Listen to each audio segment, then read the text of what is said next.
এই শেখ হাসিনা এখন গিয়ে খুনের নেশায় মাতাল হয়ে নরেন্দ্র মোদীর সাথে আখড়া করেছে।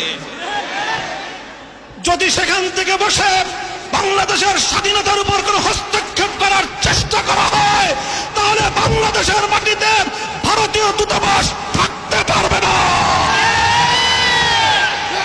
শেখ হাসিনার বিরুদ্ধে বাংলাদেশে বিভিন্ন থানায়, আদালতে হত্যা মামলা দায়ের হয়েছে।